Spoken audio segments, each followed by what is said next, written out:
I'm Aisling Finn, and as part of Cratloe Community Council, we're here today and we're going to do a virtual tour, heritage tour, as part of our heritage project. So we're just taking a small part of the road here between the Woodcross and the Wells Road, and we're just going to point out a few items of interest as you walk along this area.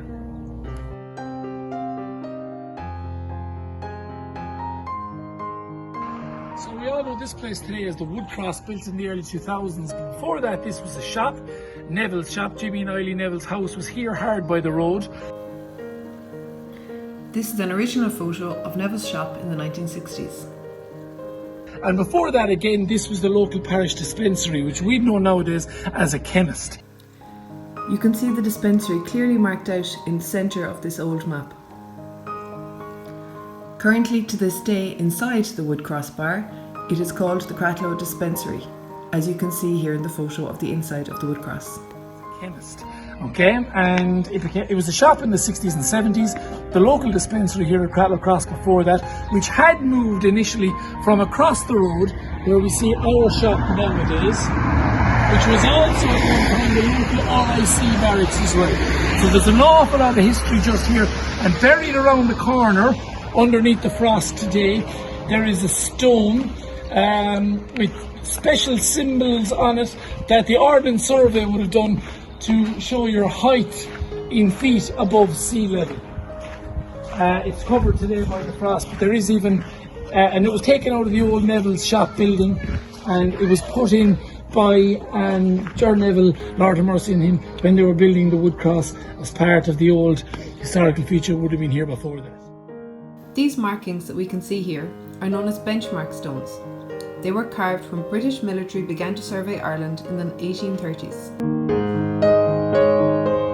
So this house today is known as Waldron's. Before that, in the 1980s, it was known as Molly McInerney's. Before that, back in maybe the 20s and 30s, this was a coach house, and it eventually became owned by Rochfords, which owned a large area of land around the house. There is a story. One of the Rochfords was captured by the RIC during the War of Independence and brought down by night in the back of a trailer of a tender truck to Waterford, but he escaped himself and made it back home to Cratloe. Before that, of course, in Bianconi's time, this was a coach house, and if you look to the left-hand side of the house to be faced, you can still see the remains of where the horses would have been kept at the coach house overnight in those stables. Okay, you can see the lean-to just by the side of the road. That was originally an L-shaped stable building. If we come back and look at the very front of the house, at the front gate, at the corner, we'll see these stones, which are jostle stones. There's two here at either side of the gate entrance. So they're curved, rounded stones, and the purpose for jostle stones was, when in the days of transport of horse and cart, the cart wheels would basically rollock and ride around the curved face of the jostle stone rather than going into a sharp corner and denting it. There is another one at the other side. That would have been very important for the amount of traffic that would have been here. And just down the road from it, of course, we had the local blacksmiths, the forge right across the road, McNamara's forge. So there would have been an awful lot of carts passing this area, as there is with cars today.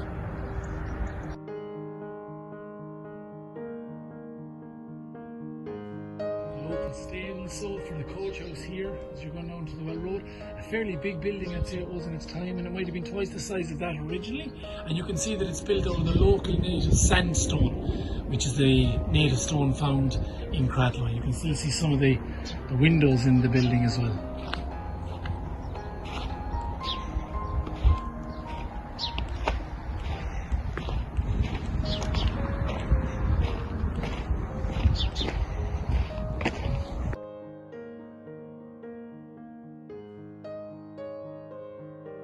And this, you can see it on the maps, known as the blacksmiths or the smithies. So this was the forge in Cratloe, owned by the McNamaras. There's fantastic essays on Ducas.ie about the life and times of the McNamaras. There was two main forges in Cratloe, one here at Cratloe Cross and another at Powlawully on the 6 Mile Bridge Road. This one was owned by McNamaras. The last blacksmith to work here would have been Danny McNamara. Okay, now that family is still living in the area, so there.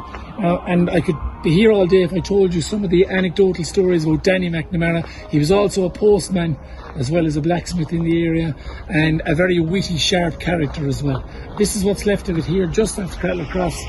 This is the front of it, so you can see. I'm not sure if this is the original artwork going in, but there would obviously be a wide entrance going in for horses and carts as well to be mended. So this is what's left of McNamara's.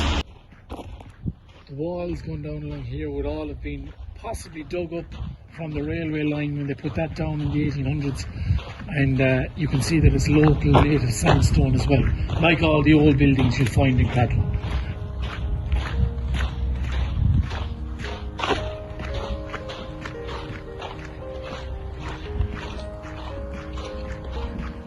It's also said there's a rise of a hill up here, and it's also said that the last hanging that took place in Cratloe took place behind the train station on a hill in Cratloe.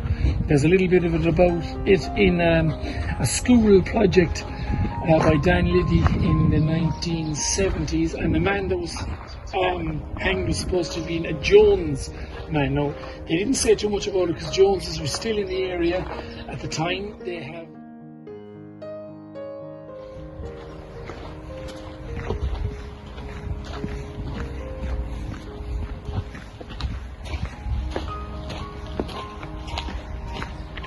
just at this wall here, there used to be a stile, because over that wall, before Sherlock's house was here, that of course is the famous hollow, or as the locals pronounce it here, the holla, which was land owned by the Ryans. It was where all the Cratloe hurling teams would have played up until our pitch was developed. Our pitch was purchased in 1986-87, was developed from there and opened in 1990-1991. But every Cratloe team that ever togged out in the parish before that would have hurled in here in the hollow. Now there's another sporting bit of history attached to the hollow as well. There's an O'Grady man, is it Theo O'Grady?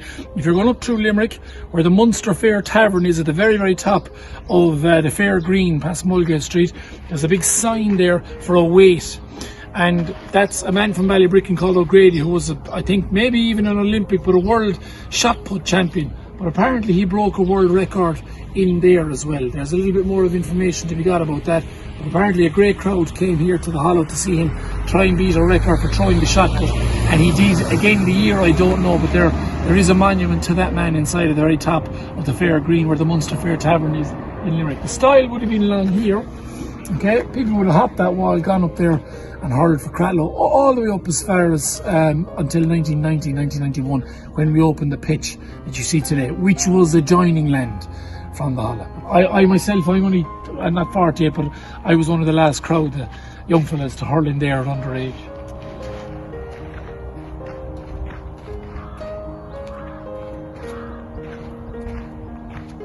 Here we have Cratloe Rail Station. It is situated on the main Limerick to Athenry line. It first opened on the 17th of January 1859. However, it closed again on the 14th of June 1963.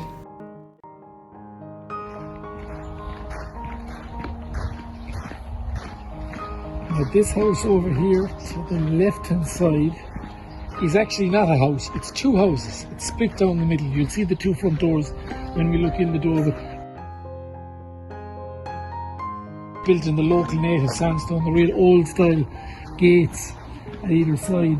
Now, as far as I know, and I'm open to huge correction on this would have been a farm labourer's house for the Ryan family, which would have owned the estate in behind that wall. They would have owned the hollow that we were just talking about, and down south of that, as far as where the main road is nowadays.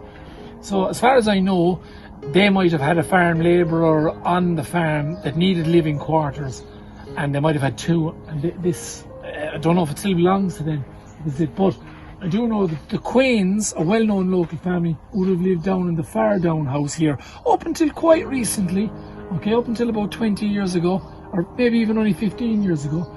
And Pa Quain, although not born here, born over at the other side of the parish in Cratloe Moyle, arguably Cratloe's finest ever hurler, would have played in the 1940s and 50s as a league medal with Clare in 1946, would have won intermediate championships at Cratloe in the late 30s and in 1943, but would have hurled along into the early 50s with some of the greatest names in the game as well, your Mick Mackey's, your Christy Ring and Pat Quain, all formed a full forward line in the 1940s in Railway Cup Munster winning sides. So a legend of GA and a legend of Cratloe hurling would have lived in that house up until the early 90s when he died.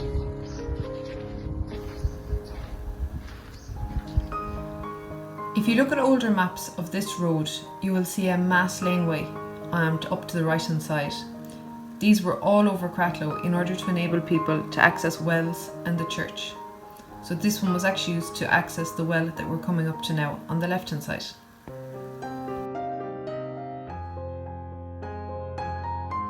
So this is Tubernarrigid. You'll recognise it with its English translation and some of the old maps as Silver Well. We're coming in now here at the well road side. The real well road, as the locals would say, was this track. That's only really a tarmac residential formal road.